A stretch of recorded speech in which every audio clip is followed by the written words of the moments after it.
जय Guru ji. Satsang by Jaya aunty on 5th April 2015। Guru जी का दरबार अन्य दरबारों से अलग सा है। जब हम शुरू में जुड़ते हैं तो समझ ही नहीं आता कि कहाँ आ गए हैं। ये मंदिर भी है, गुरुद्वारा भी है, एक शक्ति का स्तोत्र भी है। ये एक ऐसी जगह जहाँ गुरु जी के बिना बोले ही सारे मैसेज किसी न किसी माध्यम से मिलते ही रहते हैं। चाहे हमारी कोई डिनर पार्टी हो या सत्संग, गुरुजी की मौजूदगी हमें हमेशा महसूस हो जाती है। कुछ देर पहले एक संगत से बात हो रही थी कि गुरुजी आखिर हैं क्या। ना तो वो उन देवताओं की तरह हैं जिन्हें खुश करने को कितने ही उपवास, पूजा या कर्म कांड करने की जरूरत होती है, ना ही वो अज्ञात शक्ति जिसके बारे में सिर्फ किताबों में ही पढ़ा है। गुरुजी तो ऐसे हैं, बस याद करे कोई मन से आ जाते हैं। हम उनके पास बैठे हों, ध्यान नहीं लग रहा है तो हम कह देते हैं अभी नहीं, पीछे ध्यान करूंगी। अभी मन नहीं लग रहा है, और गुरुजी कभी बुरा नहीं मानते। आखिर क्यों गुरुजी हम सबसे इतना प्यार करते हैं? हमारे गुरुजी प्रैक्टिकल गुरु हैं। उन्हें हमें इन कलयुगी नियमों कानूनों में बांधकर हमारा उद्धार नहीं करना है। वो हमें स्वतंत्र करके हमारी आत्मा को उठाना चाह रहे हैं। ये कलयुग है। यहाँ यदि हम मॉरल साइंस की कसौटी पर अपने को नापेंगे तो हमारे में सामाजिक संकीर्णता जो अलग धर्म में अलग परिभाषित है वो हमें कंफ्यूज कर देगी, और हम क्या सही हैं क्या गलत हैं में ही उलझकर अपने को दंडित करते रहेंगे। स्पिरिचुअलिटी को हमने मॉरल साइंस की क्लास समझ रखा है।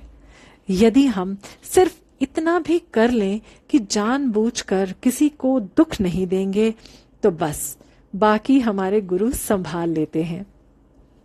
उन्हें हमारी नीयत को सुधारना है। हम क्या किसी को देंगे, गुरु को देना है उसे, तो हम नहीं तो किसी और को माध्यम बनाकर दे देंगे।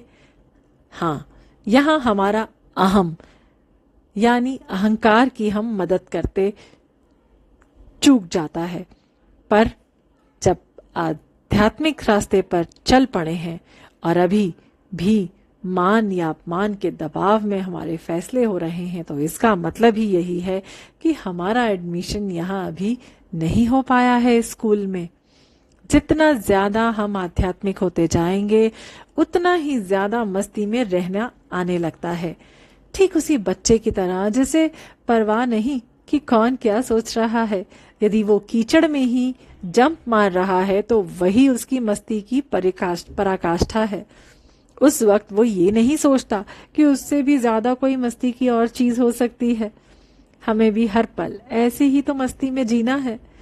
हमारे गुरु भगवा ड्रेस पहनाकर संसार से दूर करके हमें आनंदित होना नहीं सिखाते हैं, उल्टा हमें इस संसार की सभी खुशियों से रूबरू कराकर उस पल में मस्त रहना सिखाते हैं।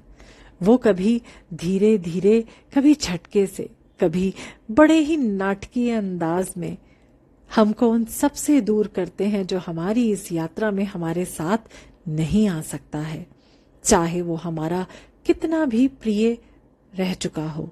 सांसारिक रिश्ते से आध्यात्मिक मार्ग पर भी हमसे कौन मिलेगा, कितनी देर तक साथ रहेगा, ये भी गुरुजी पहले से ही तय कर चुके होते हैं। यदि इस यात्रा में कोई छूट गया तो मान लीजिए कि हमारी विकास यात्रा में उसका रोल अब खत्म हो चुका है। आगे कोई और हमारा इंतजार कर रहा है। बस चलते चलना है बिना रुके गुरुजी के मार्ग निर्देशन में। सब पर मेहर करें गुरुजी। जय गुरुजी।